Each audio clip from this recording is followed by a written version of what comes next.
നമ്മളിപ്പോൾ സിനിമ കുറേ മാറി, മലയാളം കുറേ മാറി. ഇപ്പം കൂടുതൽ ആക്ഷൻ ഓറിയൻറ്റഡ് മൂവീസൊക്കെ കുറേ വന്നു തുടങ്ങി. അതിൽ തന്നെ വളരെ വ്യത്യസ്തമായ കുറേ പടങ്ങൾ വന്നു. അതിൽ ഞാൻ വർക്ക് ചെയ്ത പടമാണ് ചത്തപ്പച്ച.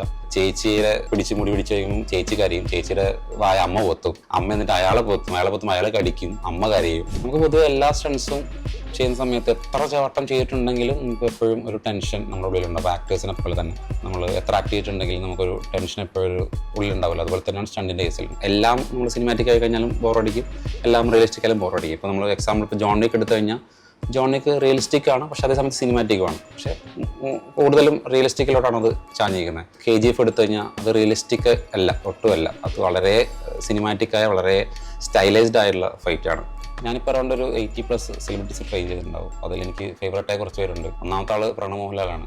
എനിക്ക് ഭയങ്കര ഫേവറേറ്റുള്ള ആളാണ്. കാരണം ആൾ ഭയങ്കര ഡെഡിക്കേറ്റഡ് ആയിട്ട് ഭയങ്കര അടിപൊളിയായിട്ട് ചെയ്യുകയും ചെയ്യും, എഫേർട്ട് ഇടുകയും ചെയ്യും. Action director, action stunt coordinator plus ഡയറക്ടറാണ്. ഒരു ഡയറക്ടർക്ക് വേണ്ട എല്ലാ സ്കിൽസും നമ്മൾ ആർജിക്കണം. അതുപോലെ തന്നെ സ്റ്റണ്ട് കോർഡിനേറ്റർ വേണ്ട എല്ലാ കാര്യങ്ങളും നമ്മൾ പഠിക്കണം. അത് ഭയങ്കര ടൈം കൺസ്യൂമിംഗ് ആണ് ഒന്നാമത്തെ കാര്യം. ഇവിടുത്തെ മെയിൻ പ്രശ്നം, അത് കേരളത്തിൽ അല്ലെങ്കിൽ മലയാള ഇൻഡസ്ട്രിയിലൊക്കെ മെയിൻ പ്രശ്നം എന്ന് വെച്ചാൽ നമുക്ക് ഇവിടെ ആ ഒരു ഇൻഡസ്ട്രി ഇല്ല. നമ്മളിപ്പോൾ ബാക്കി എല്ലാ എന്താ പറയുക ഡിപ്പാർട്ട്മെൻറ്റ്സിനും നമുക്ക് പുറത്തേക്ക് കൊടുക്കാൻ ആൾക്കാരുണ്ട്, അത്രയും നല്ല ടെക്നീഷ്യന്മാരുണ്ട്. പക്ഷെ മലയാളത്തിൽ നമുക്കങ്ങനെ അതിന് പറ്റിയ സ്റ്റണ്ട് മാസ്റ്റേഴ്സ് അങ്ങനെ മലയാളത്തിലില്ല. കാരണം അതെല്ലാം നിൽക്കുന്നത് തമിഴ്നാട്ടിൽ അല്ലെങ്കിൽ ബാക്കിയുള്ള സ്റ്റേറ്റ്സിലാണ്. നമ്മളിപ്പോൾ തുടങ്ങണം എന്ന് വെച്ചാൽ തന്നെ, നമ്മളിപ്പോൾ ഒരു സ്റ്റണ്ട് ഡയറക്ടർ ആവണം തീരുമാനിച്ചാൽ തന്നെ നമുക്കത് ചോദിച്ച് പഠിക്കാൻ പോലും ഇവിടെ ആരുമില്ല. നമുക്കിപ്പോൾ ആക്ടിങ് പഠിക്കാനോ ഡയറക്ഷൻ പഠിക്കാനോ നമുക്കാണെങ്കിൽ സ്കൂൾസിൽ ജോയിൻ ചെയ്യാൻ പറ്റും, അല്ലെങ്കിൽ നമുക്ക് വേറെ ആളെ അസിസ്റ്റ് ചെയ്യാൻ പറ്റും. ഇതിൻ്റെ കാര്യത്തിൽ നമുക്ക് ആരും അസിസ്റ്റ് ചെയ്യാനും പറ്റില്ല, നമുക്കിവിടെ പോയി പഠിക്കാനും പറ്റില്ല. എൻ്റെ കേസിലാണ് ഞാൻ സ്വന്തമായിട്ട് പഠിച്ചാണ്. ഞാൻ യൂട്യൂബ് നോക്കിയിട്ടും ആക്ടറായിട്ട് വർക്ക് ചെയ്തത്, ചെറിയ ചെറിയ സീൻസിലൊക്കെ ആക്ടറായിട്ട് വർക്ക് ചെയ്തിട്ട് വേറെ തമിഴ് മാസ്റ്റേഴ്സ് വർക്ക് ചെയ്യുമ്പോൾ അവരെ കൂടെ അസിസ്റ്റ് ചെയ്യാൻ ഒഫീഷ്യലി പറ്റാത്തതുകൊണ്ട് ഞാൻ അൺഒഫീഷ്യലായിട്ട് ആക്ടറായിട്ട് വർക്ക് ചെയ്തിട്ടൊക്കെയാണ് ഞാൻ ഇതിൻ്റെ എക്സ്പീരിയൻസ് ബിൽഡ് ചെയ്തത്. അപ്പോൾ അതാണ് ആക്ച്വലി ഇതിൻ്റെ ഒരു എഫേർട്ട്. നമ്മൾ വിചാരിക്കുന്നതിനേക്കാൾ കൂടുതലുള്ള വെച്ചാൽ ആരും ചോദിക്കാൻ പറ്റില്ല, നമ്മളായിട്ടിത് പഠിച്ചെടുക്കണം എന്നുള്ളതാണ് ഒരു പ്രശ്നം. നമ്മളിപ്പോൾ സിനിമ കുറേ മാറി, മലയാളം കുറേ മാറി. ഇപ്പം കൂടുതൽ ആക്ഷൻ ഓറിയൻറ്റഡ് മൂവീസൊക്കെ കുറേ വന്നു തുടങ്ങി. അതിൽ തന്നെ വളരെ വ്യത്യസ്തമായ കുറേ പടങ്ങൾ വന്നു. അതിൽ ഞാൻ വർക്ക് ചെയ്ത പടമാണ് ചത്തപ്പച്ച. അതിൽ ആക്ച്വലി ഞാൻ ട്രെയിനറായിട്ടാണ് വർക്ക് ചെയ്തത്. ക്ലൈമാക്സിൽ ചെറിയ പോർഷൻ ഷൂട്ട് ചെയ്തിട്ടുണ്ടായിരുന്നു. അപ്പോൾ അതിൽ ആക്ടേഴ്സ് എല്ലാവരും കുറേ ഒരു 3 മാസത്തോളം ട്രെയിനിങ് ഒക്കെ എടുത്തിട്ടാണ് അവർ അറ്റംപ്റ്റ് ചെയ്തത്. അപ്പം ആ രീതിയിലോട്ട് സിനിമ മാറി എന്നുള്ളത് ഭയങ്കര രസമാണ്. അതുപോലെ തന്നെ വർക്ക് പാടാണ് മോഹിനിയാട്ടം എന്ന് പറയുന്നത്. അത് ഇതിൽ നേരെ ഓപ്പോസിറ്റാണ്. അത് കംപ്ലീറ്റ് കോമഡി, ഡാർക്ക് കോമഡി ആയിട്ടുള്ളൊരു പരിപാടിയാണ്. ഈടായിട്ട് ഇങ്ങനെ ആക്ഷൻ ഓറിയൻറ്റഡ് ആയിട്ടുള്ള കാര്യങ്ങൾ കുറച്ചുകൂടെ രസകരമായിട്ട് ആൾക്കാർ ഫിലിം മേക്കേഴ്സ് യൂസ് ചെയ്യുന്നുള്ളത് ഭയങ്കര സന്തോഷമുള്ള കാര്യം. അതുകൊണ്ട് നമുക്ക് രസമായിട്ട്, കാരണം ഞാൻ വർക്ക് ചെയ്ത പടങ്ങൾ തന്നെ ഇപ്പോൾ പ്ലൂട്ടോ എന്ന് പറഞ്ഞ മൂവി ചെയ്തിട്ടുണ്ട്, റിലീസാകാൻ പോകുന്നുള്ളൂ. അതുപോലെ വാഴ2 ചെയ്തിട്ടുണ്ട്. കുറേ പടങ്ങൾ എല്ലാം തന്നെ എൻ്റർ ഡിഫറെൻറ്റാണ്. ഒരേ ടൈപ്പ് ഓഫ്, പണ്ട് നമ്മൾ ചെയ്യുന്ന സിനിമകളെല്ലാം തന്നെ ഒരേ ടൈപ്പ് ഓഫ് ആക്ഷൻ ആയിരുന്നു. ഇപ്പോൾ ഭയങ്കരമായിട്ട് മാറി, കുറേ യുണീക്കായിട്ടുള്ള ഫ്രഷ് ആയിട്ടുള്ള ഐഡിയകൾ വന്നു തുടങ്ങി. രസമാണ് അത് ചെയ്യാനായിട്ട്. മോഹിനിയാട്ടം ചെയ്ത സമയത്ത് നമുക്ക് കിട്ടിയ ഇൻസ്ട്രക്ഷൻ എന്ന് പറയുന്നത്, ഓൾറെഡി ഈ മാസ്ക് താഴ്ത്തി ദെൻ ലാസ്റ്റിൽ ഇവരെല്ലാവരും ഈ ഫാമിലി മെമ്പേഴ്സ് എല്ലാവരും ഇവരുടെ ഓരോ കാലും കൈയൊക്കെ ആയിട്ട് പിടിച്ചു വയ്ക്കുന്നു, തലതിരിക്കുന്നു. ഇത്രയും നമുക്ക് തന്നിട്ടുള്ളൂ. ഇതിന് നടുവിലെ കാര്യങ്ങളൊന്നും നമുക്ക് തന്നിട്ടില്ല. നമ്മളാണ് അത് ആക്ച്വലി ഫില്ല് ചെയ്തത്. അപ്പോൾ അതിൽ നിങ്ങൾ നോക്കിയാൽ മനസ്സിലാവും നോർമലുള്ള കുറേ കാര്യങ്ങൾ. അതായത് ഇയാൾ മാസ്ക് വരെ ശ്രമിക്കുന്നത് ഇവരെ പിടിച്ചു വയ്ക്കുന്നു. അതിൽ ചേച്ചിയെ പിടിച്ച് മുടി പിടിച്ച് കഴിയുമ്പോൾ ചേച്ചി കരയും, ചേച്ചിയുടെ വായ അമ്മ പൊത്തും, അമ്മ എന്നിട്ട് അയാളെ പൊത്തും, അയാളെ കടിക്കും, അമ്മ കരയും, അമ്മ തന്നെ അമ്മയുടെ സൗണ്ട് പൊത്തി പിടിക്കും. അപ്പോൾ അപ്പുറത്തെ സിസ്റ്റർ കടിക്കും, ഇയാൾ വാ തുറക്കും, തക്കാളി തിരിക്കും. ഇങ്ങനെ ലൂപ്പ് പോലെ മനസ്സിലായി, അതിൻ്റെ ഒരു ഐഡിയ മനസ്സിലായി, ശ്രദ്ധിച്ചാൽ മനസ്സിലായി. അതിങ്ങനെ ലൂപ്പ് പോലെ ഇങ്ങനെ പോകുന്നത്. അപ്പോൾ എനിക്ക് അങ്ങനെ എന്തെങ്കിലും രസമായിട്ട് എന്തെങ്കിലും ചെയ്യണമെന്നൊക്കെ ഉണ്ടായിരുന്നു. പിന്നെ നമുക്ക് ആക്ച്വലി തന്ന സമയത്ത് ഇത്രയും ഡാർക്കാവും അറിയില്ല. എനിക്കിത് കൊല്ലും എന്നുള്ളതൊക്കെ എനിക്കറിയാം, പക്ഷേ ഇത്രയും ഡാർക്കായിട്ടുള്ള പരിപാടിയൊന്നും എനിക്കറിയില്ലായിരുന്നു. പിന്നെ ആ സമയത്തുള്ള പെർഫോമൻസാണ് മെയിനായിട്ട്. എനിക്കൊന്ന് കലാരഞ്ജനി ചേച്ചിയൊക്കെ ഉണ്ടായിരുന്നു. കലാരഞ്ജനി ചേച്ചിയൊക്കെ ആക്ച്വലി ആ തിരിച്ച് കഴിഞ്ഞിട്ട് തിരിച്ചിങ്ങനെ അതൊക്കെ തിരിച്ച് വെച്ചിട്ട് ഒരു റിയാക്ഷൻ ഉണ്ട്. എനിക്ക് കണ്ടാൽ ശ്രദ്ധിച്ചാൽ മതി, ഭയങ്കര രസമാണ്. അപ്പം അത്രയും സീനിയർ ആക്ടർ ആയതുകൊണ്ട് ഭയങ്കര മൈന്യൂട്ടായ കുറേ കാര്യങ്ങൾ. അപ്പം എനിക്ക് ഇത്രയും സീനിയർ ആക്ടർ വർക്ക് ചെയ്യുന്നതും ഇങ്ങനത്തെ ഒരു പരിപാടിയൊക്കെ എനിക്ക് ഭയങ്കര എക്സ്പീരിയൻസ് ആണ്. പിന്നെ അത് തിയേറ്ററിൽ കണ്ട സമയത്ത് ആൾക്കാർ ഭയങ്കരമായിട്ട് ഈ സീനിൽ ഭയങ്കരമായിട്ട് ചിരിക്കുന്നുണ്ട്. അപ്പോൾ അത് നമുക്കൊരു ഭയങ്കര സന്തോഷമുള്ള കാര്യമാണ്. നമുക്ക് പൊതുവെ എല്ലാ സ്റ്റൺസും ചെയ്യുന്ന സമയത്ത് എത്ര ചാട്ടം ചെയ്തിട്ടുണ്ടെങ്കിലും നമുക്ക് എപ്പോഴും ഒരു ടെൻഷൻ നമ്മുടെ ഉള്ളിലുണ്ടാവും. അപ്പോൾ ആക്ടേഴ്സിനെ പോലെ തന്നെ നമ്മൾ എത്ര ആക്ട് ചെയ്തിട്ടുണ്ടെങ്കിലും നമുക്കൊരു ടെൻഷൻ എപ്പോഴും ഒരു ഉള്ളിലുണ്ടാവില്ല. അതുപോലെ തന്നെയാണ് സ്റ്റണ്ടിൻ്റെ കേസിലും. കാരണം നമുക്ക് എപ്പോഴും ഒരു ത്രെട്ട് അവിടെ കിടപ്പുണ്ട്.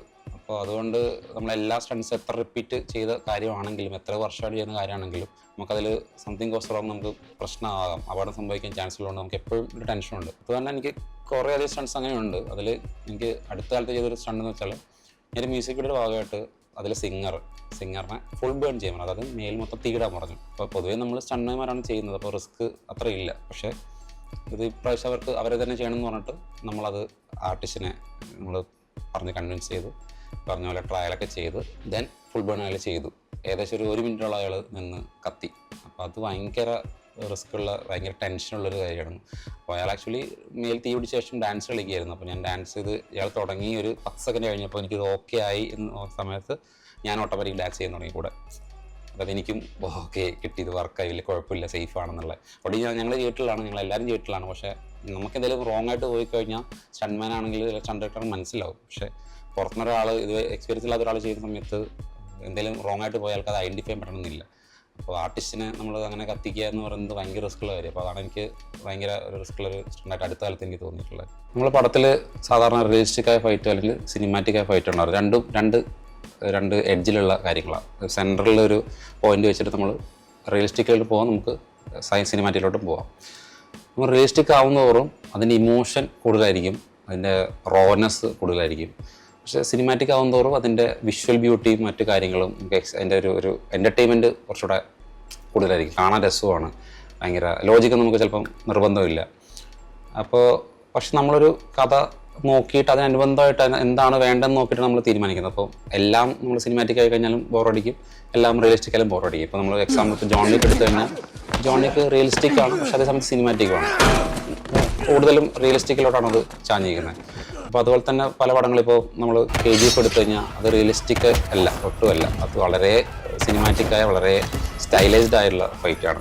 അപ്പോൾ നമ്മുടെ തീരുമാനമാണത്, എടുക്കുന്ന തീരുമാനമാണത്, നമ്മുടെ മേക്കറുടെ തീരുമാനമാണത് ഏത് സ്ഥലത്തോട്ടായാലും എങ്ങോട്ട് പോകണം എന്നുള്ളത്. ഞാനിപ്പോൾ അറൗണ്ട് ഒരു 80+ സെലിബ്രിറ്റീസ് ട്രെയിൻ ചെയ്തിട്ടുണ്ടാവും. അതിലെനിക്ക് ഫേവറേറ്റായ കുറച്ച് പേരുണ്ട്. ഒന്നാമത്തെ ആൾ പ്രണവ് മോഹൻലാലാണ്. എനിക്ക് ഭയങ്കര ഫേവറേറ്റുള്ള ആളാണ്. കാരണം ആൾ ഭയങ്കര ഡെഡിക്കേറ്റഡ് ആയിട്ട് ഭയങ്കര അടിപൊളിയായിട്ട് ചെയ്യുകയും ചെയ്യും, എഫേർട്ട് ഇടുകയും ചെയ്യും. നമ്മൾ ആദ്യം ഷൂട്ട് ചെയ്യുന്ന സമയത്ത് ഞാൻ ട്രെയിനായിട്ടുണ്ടായിരുന്നു, കൂടെ ആ സീനിൽ അഭിനയിച്ചിട്ടുണ്ടായിരുന്നു ആക്ച്വലി. അപ്പോൾ ആൾ ഇടുന്ന എഫേർട്ടും കാര്യങ്ങളും ഭയങ്കര എഫേർട്ടാണ് ആക്ച്വലി. അത് നമ്മൾ ആ ഒരു പൊസിഷനിൽ നിൽക്കുന്ന ആരും എനിക്ക് തോന്നുന്നില്ല അത്രയും ഇടുന്നുള്ളത്. അതുപോലെ എനിക്ക് ഇഷ്ടമുള്ള ഒരാളാണ് സിജു വിൽസൺ. 19 നൂറ്റാണ്ട് സമയത്താണ് ഞാൻ ആക്ച്വലി ആൾ ട്രെയിൻ ചെയ്ത്. ആ സമയത്ത് എടുത്ത എഫേർട്ട് ഞാൻ കണ്ട ബോഡി ബിൽഡ് ചെയ്യാനായിട്ടും അതുപോലെ തന്നെ ഫൈറ്റ് ചെയ്യാനായിട്ടും. ഇഞ്ചുറീസ് ആക്ച്വലി ക്ലൈമാക്സ് ഷൂട്ട് ചെയ്യുന്ന സമയത്തൊക്കെ കുറേ ഇഞ്ചുറീസ് വെച്ചുകൊണ്ടാണ് ആൾ ഫൈറ്റ് ചെയ്ത്. അവരും എഫേർട്ട് ഭയങ്കരമായിട്ട് ആളും നല്ലതായിട്ടുണ്ട്. അതുപോലെ ചത്താപ്പച്ചയിലെ റോഷനുണ്ട്, അർജുൻ അശോകൻ, വിശാഖ് നായർ. അർജുൻ അശോകനൊക്കെ ആക്ച്വലി ഭയങ്കരമായിട്ട് വളരെ എഫേർട്ട് ഇട്ടിട്ടാണ് ആക്ച്വലി ഇവരെല്ലാവരും തന്നെ 3 മാസത്തോളം നല്ല ട്രെയിനിങ് എടുത്തിട്ടാണ് ആക്ച്വലി ചെയ്തത്. അപ്പോൾ അതതിൻ്റെ ആക്ച്വലി ഒരു ഔട്ടിൽ കാണാനുണ്ടായിരുന്നു, അവരുടെ ഒരു റിസൾട്ടിൽ അത് കാണാനുണ്ടായിരുന്നു. പിന്നെ എന്നിട്ടൊരു പരിക്കും കാര്യങ്ങളുണ്ടായിരുന്നു. എനിക്ക് തോന്നുന്നു ഇപ്പോഴത്തെ ഒരു ആക്ടേഴ്സിനുള്ള ഒരു ബെനിഫിറ്റ് അല്ലെങ്കിൽ ഒരു ഗുണമായിട്ട് ഞാൻ തോന്നുന്നു. എനിക്ക് തോന്നുന്നു ഒരു എഫേർട്ട് എടുക്കാനുള്ള ഒരു മൈൻഡ് സെറ്റാണ്. ഇപ്പോൾ ആക്ഷൻ ആയാലും ബാക്കിയുള്ള എന്ത് കാര്യത്തിനായാലും ക്യാരക്ടർ കൊണ്ടിട്ട് കുറച്ചുകൂടെ എഫേർട്ട് എടുക്കാനുള്ള മൈൻഡ് സെറ്റോട്ട് ആൾക്കാർ എത്തി എന്നുള്ളത് ഭയങ്കര രസമുള്ള കാര്യമാണ്. നമ്മളിപ്പോൾ ബാക്കിയുള്ള ഡിപ്പാർട്ട്മെൻറ്റ് നോക്കുന്നതിനേക്കാൾ ഇതിനുള്ളൊരു പ്രശ്നം എന്ന് പറയുന്നത് റിസ്ക്കാണ്. നമ്മുടെ ലൈഫ് പോകാൻ ചാൻസ് ഉള്ളൊരു പരിപാടിയാണ്. അപ്പോൾ നമ്മൾ ആദ്യം ഒരു സ്റ്റണ്ട്മാൻ ആയ ശേഷമാണ് നമ്മൾ സ്റ്റണ്ട് ഡയറക്ടർ ആവുന്നത്. അപ്പോൾ സ്റ്റണ്ട്മാൻ ആവുന്ന സമയത്ത് നമ്മൾ ചെയ്യുന്ന സ്റ്റണ്ട്സും കാര്യങ്ങളും ഭയങ്കര റിസ്ക്കിയാണ്, ലൈഫ് ത്രെറ്റനിങ് ആണ്. അപ്പോൾ അതാണ് വേറൊരു ഇതിൻ്റെ ഒരു പ്രശ്നം. ചത്തപ്പച്ചറ ഒരു പ്രശ്നം എങ്ങനെയാണെന്ന് വെച്ചാൽ നമ്മൾ ഓൾറെഡി ഡയറക്ടറോട് സംസാരിച്ചു അദ്ദേഹത്തെ ഓരോ ക്യാരക്ടേഴ്സിനും ഏത് റെസ്ലറായിട്ടാണ് സാമ്യം എന്നുള്ളത് നോക്കിയിട്ട് അതുപോലെ തന്നെ അവരെ എന്തൊക്കെ മൂവ്സാണ് ചെയ്യുന്നുള്ളത് ആദ്യമേ മനസ്സിലാക്കിയിട്ട് അതിനൊക്കെ നമ്മൾ ട്രെയിനിങ് കൊടുത്ത് അവർ ആ മൂവ്മെൻ്റൊക്കെ പഠിച്ചു. ഇപ്പോൾ നമ്മൾ ചത്തപ്പച്ച ക്ലൈമാക്സ് കണ്ടിരുന്ന ചോക്ക് പരിപാടി എല്ലാം തന്നെ അതും നമ്മൾ ഓൾറെഡി ട്രെയിൻ ചെയ്തതാണ്. നമുക്ക് നിർബന്ധം ഉണ്ടായിരുന്നു ചത്തപ്പച്ചയിൽ യൂസ് ചെയ്യുന്ന സ്റ്റൺസ് എല്ലാം തന്നെ അവർ തന്നെ ചെയ്യണം, ഡബിൾസിന് യൂസ് ചെയ്യരുത് അല്ലെങ്കിൽ ഗിമ്മിക്കൊന്നും യൂസ് ചെയ്യരുത് ഭയങ്കര നിർബന്ധം ഉണ്ടായിരുന്നു. അതുകൊണ്ടാണ് അത്രയും മാസം അർജുൻ അശോകനും റോഷനും വിശാഖ് നായരൊക്കെ എല്ലാവരും നല്ല എഫേർട്ട് ഇട്ടത് വർക്കൗട്ട് ചെയ്തതാണ് ആക്ച്വലി അതിൻ്റെ ഔട്ട് നിങ്ങൾക്ക് കാണാൻ പറ്റും. അതിൽ ആ വ്യത്യാസം ഒരു ട്രെയിനിങ് എടുത്ത് ചെയ്തതിൻ്റെ വ്യത്യാസം നമുക്ക് കാണാൻ പറ്റും. ആക്ച്വലി സ്റ്റണ്ടിൻ്റെ ഏരിയ ഭയങ്കര ബജറ്റുള്ള ഏരിയ ആണ്, പക്ഷേ നമുക്കത് കുറയ്ക്കാൻ കുറേ വഴികളുണ്ട്. ആക്ച്വലി ഏറ്റവും നല്ല വഴി എന്ന് പറഞ്ഞാൽ പ്ലാനിങ് ആണ്. നമുക്ക് കൃത്യമായ പ്ലാൻ ഉണ്ടെങ്കിൽ കൃത്യമായിട്ട് എന്താ വേണ്ടതെന്ന് പറഞ്ഞാൽ തന്നെ കുറയ്ക്കാം. പിന്നെ എല്ലാം ചെയ്തൊരു മിസ്റ്റേക്ക് എനിക്ക് തോന്നിയിട്ടുള്ളത് നമ്മുടെ സെറ്റിൽ ഒത്തിരി ഡിസ്കസ് ചെയ്ത് നിന്ന് കഴിഞ്ഞാൽ ഭയങ്കര ബുദ്ധിമുട്ടാണ്. നമ്മൾ ചെയ്യേണ്ട കാര്യങ്ങൾ എന്താണെന്നുള്ളത് ഫൈറ്റ് ആയാലും കൊറിയോഗ്രാഫി ആയാലും ഓൾറെഡി പ്ലാൻ ചെയ്തിട്ട് പ്രീവിയസ് ചെയ്യാൻ പറ്റുമെങ്കിൽ അതുപോലെ തന്നെ മറ്റുള്ള ഡിപ്പാർട്ട്മെൻറ്റ് സംസാരിച്ച് ആവശ്യമുള്ള കാര്യങ്ങൾ പറയാമെന്നുണ്ടെങ്കിൽ കൃത്യമായിട്ട് കമ്മ്യൂണിക്കേറ്റ് ചെയ്യാമെന്നുണ്ടെങ്കിൽ നമുക്ക് അവിടെ എത്ത ഡിസ്കഷൻ കുറയ്ക്കാം. അതുപോലെ തന്നെ ആക്ടേഴ്സ് മുന്നേ ട്രെയിനിങ് പരിപാടികളൊക്കെ എടുക്കുകയാണെന്നുണ്ടെങ്കിൽ നമുക്ക് സെറ്റിൽ അവരത് പഠിച്ചെടുക്കാനുള്ള സമയം നമുക്ക് കുറേ കട്ട് ചെയ്യാം. കാരണം നമ്മൾ 100-150 പേരൊക്കെ നിന്നിട്ട് അവരൊക്കെ നമ്മളെ ഈ ഒരു പ്രാക്ടീസിന് വേണ്ടി സമയത്തിന് വേണ്ടി വെയിറ്റ് ചെയ്യുന്ന അല്ലെങ്കിൽ അത് റീടേക്ക് പോകുന്നതിന് വേണ്ടി വെയിറ്റ് ചെയ്യുന്നതിൽ നല്ലത് ആക്ടർ ഒരു 2 ദിവസം അല്ലെങ്കിൽ ഒരാഴ്ച മുൻപേ ഇത് പ്രാക്ടീസ് ചെയ്യാമെന്നുണ്ടെങ്കിൽ അല്ലെങ്കിൽ ബേസായിട്ടുള്ള ഐഡിയ ഉണ്ടെന്നുണ്ടെങ്കിൽ വളരെ പെട്ടെന്ന് നമുക്ക് ഷൂട്ട് ഇതാക്കാം. കാരണം എന്തായാലും എക്സ്പെൻസീവ് ഒരു ഏരിയ, കാരണം ഇത്രയും ആൾക്കാർ നമുക്ക് വേണം, ഫൈറ്റേഴ്സ് വേണം, ബാക്കി അതിനനുബന്ധമായിട്ടുള്ള റോപ്പ് കാര്യങ്ങൾ അങ്ങനെ ഭയങ്കര എക്സ്പെൻസീവ്. പക്ഷേ സ്റ്റിൽ നമുക്ക് ഇതൊക്കെ കറക്റ്റായിട്ട് നമ്മൾ ഫോളോ അപ്പ് ചെയ്യാന്നുണ്ടെങ്കിൽ നമുക്കത് ബജറ്റ് നല്ല രീതിയിൽ കട്ട് ചെയ്യാൻ പറ്റും. അതുപോലെ തന്നെ നമ്മൾ ഇമോഷൻ ബേസ് ചെയ്ത് ഇത് ഷൂട്ട് ചെയ്യാന്നുണ്ടെങ്കിൽ അതായത് കഥയൊക്കെ ആവശ്യമുള്ളത് നമ്മൾ കറക്റ്റായിട്ട് ഐഡൻറ്റിഫൈ ചെയ്ത് അത് മാത്രം പിടിക്കാന്നുണ്ടെങ്കിൽ അത് നമുക്കിപ്പോൾ അനാവശ്യമായിട്ട് വേറെ സൈഡിലോട്ടൊന്നും പോവാതെ സിനിമാറ്റിക് ആവാതെ കുറച്ചധികം എലമെൻറ്റ്സ് ആഡ് ചെയ്യാതെ നമുക്ക് ആവശ്യമുള്ള എന്തെന്ന് ഐഡൻറ്റിഫൈ ചെയ്ത് കറക്റ്റ് പിടിക്കാൻ പറ്റുന്നുണ്ടെങ്കിൽ നമുക്ക് ദിവസവും ലാഭിക്കാൻ പറ്റും, അതുപോലെ തന്നെ ബജറ്റും ലാഭിക്കാൻ പറ്റും. നമ്മൾ സ്റ്റണ്ടിൻ്റെ ഫീൽഡിലോട്ട് നമുക്കിപ്പോൾ കയറാമെന്ന് പറയുന്നത് കുറച്ച് ബുദ്ധിമുട്ടുള്ള കാര്യമാണ്. കാരണം ആ ഒരു ഏരിയ ഇപ്പോഴും ഡിപ്പാർട്ട്മെൻറ്റ് ഇപ്പോഴും വളർന്നിട്ടില്ല. അപ്പം നമ്മൾ തന്നെ ഇപ്പോൾ ഞാനോ അല്ല എൻ്റെ കൂടുതൽ ആൾക്കാരൊക്കെ അത്രയുള്ള ചെറിയ സർക്കിളായി വർക്ക് ചെയ്യുന്നുള്ളൂ. അപ്പോൾ നമുക്ക് കൂടുതൽ ആൾക്കാർ ഫൈറ്റേഴ്സിനെ നമുക്ക് ഇതിൽ ഇൻക്ലൂഡ് ചെയ്യാനോ അല്ലെങ്കിൽ വരാനുള്ളൊരു ചാൻസ് നമുക്കില്ല. ഇനി അഥവാ നിങ്ങളിപ്പോൾ വേറെ ഡിപ്പാർട്ട്മെൻറ്റായിട്ടോ അതൊക്കെ സിനിമയിലൊക്കെ വരണം എന്നുണ്ടെങ്കിൽ നിങ്ങളതിൻ്റെ ഒരു എന്താ പറയുക ഒരു നല്ല സൈഡ് മാത്രമല്ല, അതിനൊരു ഡാർക്ക് സൈഡ് ഉണ്ട്. നമുക്ക് കുറച്ച് ബുദ്ധിമുട്ടുണ്ട് ഇതിൻ്റെ കയറാൻ വേണ്ടിയിട്ട്. കയറി കഴിഞ്ഞാൽ കുറച്ച് ബുദ്ധിമുട്ടുണ്ട്. അതും കൂടെ മനസ്സിലാക്കണം. നമ്മളിതിൻ്റെ ഒരു നല്ല വശം മാത്രം നോക്കാതെ ഈ എഫേർട്ടും ഇതിൻ്റെ അപ്പുറത്തോട്ട് സെറ്റിൽ നമ്മൾ എത്തിക്കഴിഞ്ഞാൽ, അത് ഷൂട്ടിലെത്തിക്കഴിഞ്ഞാൽ നമ്മൾ അതിനുള്ളിൽ ഇന്നായി കഴിഞ്ഞാൽ അവിടെ നിൽക്കാൻ കുറച്ചധികം ബുദ്ധിമുട്ടുണ്ട്.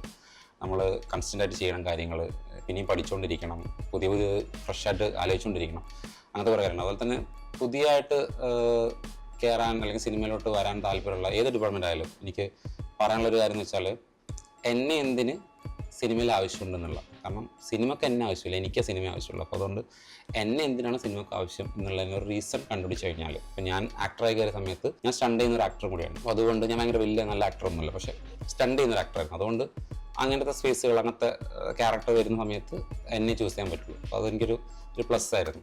അതുപോലെ തന്നെ ഫൈറ്റിൻ്റെ സ്റ്റണ്ടിൻ്റെ ഏരിയയിലാണെങ്കിലും സ്റ്റണ്ട് ഡയറക്ടറായി ഞാൻ മലയാളിയാണ്, ഞാൻ കൊച്ചിയിലാണ്, എൻ്റെ ടീം മൊത്തം കൊച്ചിയിലാണ്, എനിക്കൊരു സ്റ്റുഡിയോ ഉണ്ട്, ട്രെയിനിങ് കൊടുക്കുന്നുണ്ട് നമ്മൾ. അപ്പോൾ എല്ലാം കൊണ്ടും അവർക്ക് അഫോർഡബിളും കുറച്ചുകൂടെ സംസാരിക്കാനും ക്രിയേറ്റീവായിട്ട് സംസാരിക്കാനൊക്കെ കുറച്ചുകൂടെ എളുപ്പമുള്ളതും പിന്നെ നമ്മുടെ ചെയ്ത വർക്ക്സൊക്കെ കുറച്ചുകൂടെ രസമുള്ള വർക്ക്സൊക്കെ ആയിരുന്നു. അപ്പോൾ അതുകൊണ്ടാണ് ആൾക്കാർ നമ്മളെ ചൂസ് ചെയ്യുന്നത്. ഇവിടുത്തെ ഇപ്പോൾ വന്ന കുറേയധികം മേജർ വർക്കുകൾ നമ്മളുണ്ടായിരുന്നു. അതിനുള്ള മെയിൻ കാരണം ഇതാണ്. അപ്പം നമ്മൾ ഒരു ആക്ടറായിട്ടോ അല്ലെങ്കിൽ എഡിറ്ററോ ക്യാമറ എനിത്തിങ് എന്താണെങ്കിലും നിങ്ങൾ കയറണം എന്ന് ആഗ്രഹമുണ്ടെങ്കിൽ നിങ്ങൾ ചെയ്യേണ്ട കാര്യം നിങ്ങൾ എന്തിനു ചൂസ് ചെയ്യണം എന്നുള്ള റീസൺ നിങ്ങൾ കൃത്യമായിട്ട് കൊടുത്തു കഴിഞ്ഞാൽ നിങ്ങൾക്ക് അതിന് ഉത്തരം കിട്ടും. അതുപോലെ നിങ്ങളൊരു ആക്ടറാണെന്നുണ്ടെങ്കിൽ നിങ്ങൾക്ക് സിനിമയിൽ അഭിനയിക്കാൻ താല്പര്യമുണ്ടെന്നുണ്ടെങ്കിൽ നിങ്ങൾ ചെയ്യേണ്ടത് ഇപ്പോൾ സ്റ്റണ്ട് ഡയറക്ടർ എന്നുള്ള കാര്യം ഞാൻ പറയുന്നത് നിങ്ങൾ ഭാവിയിൽ നിങ്ങൾ എന്തായാലും ഒരു ഫൈറ്റിൽ ഇൻവോൾവ് ആകേണ്ടി വരും. നിങ്ങൾക്ക് ഇപ്പോൾ ചെയ്യാൻ പറ്റുന്നൊരു കാര്യം എന്ന് പറയുന്നത് നിങ്ങൾ മാർഷൽ ആർട്സ് എന്തെങ്കിലും പ്രാക്ടീസ് ചെയ്യുന്നുള്ള MMA കളരിയോ അങ്ങനെയുള്ള നിങ്ങൾക്ക് എന്താണ് പറ്റുന്നത് റിതം ഉള്ള ബിൽഡ് ചെയ്യുന്ന ഡാൻസ് ആയാലും കുഴപ്പമില്ല. അങ്ങനെ എന്തെങ്കിലും ഫിസിക്കൽ ആക്ടിവിറ്റി നിങ്ങൾ ഇൻവോൾവ് ആവുന്നതാണ് നിങ്ങൾക്ക് ചെയ്യാൻ പറ്റുന്നൊരു കാര്യം. കാരണം നിങ്ങളെപ്പോലെ നൂറണെങ്കിൽ ആൾക്കാരുള്ള സമയത്ത് നിങ്ങൾക്ക് അങ്ങനെ ഒരു കാര്യം കൂടെ നിങ്ങൾക്ക് അറിയാമെങ്കിൽ മേ ബി അതൊരു ആഡ് ഓൺ ആയിട്ട് നിങ്ങൾക്ക് മേ ബി സെലക്ഷന് ചാൻസ് ഉണ്ട്. അപ്പോൾ നിങ്ങൾ സെലക്ട് ചെയ്യാനുള്ള ഇങ്ങനത്തെ കുറച്ച് കാര്യങ്ങൾ നിങ്ങൾ കണ്ടുപിടിക്കുകയാണെന്നുണ്ടെങ്കിൽ പ്രോപ്പറായിട്ട് നിങ്ങൾ അത് ഫോളോ ചെയ്ത് കറക്റ്റായിട്ട് അത് മെയിൻറ്റെയിൻ ചെയ്ത് പോകുകയാണെന്നുണ്ടെങ്കിൽ ഉറപ്പായിട്ട് നിങ്ങൾക്ക് സിനിമയിൽ കയറാൻ പറ്റും.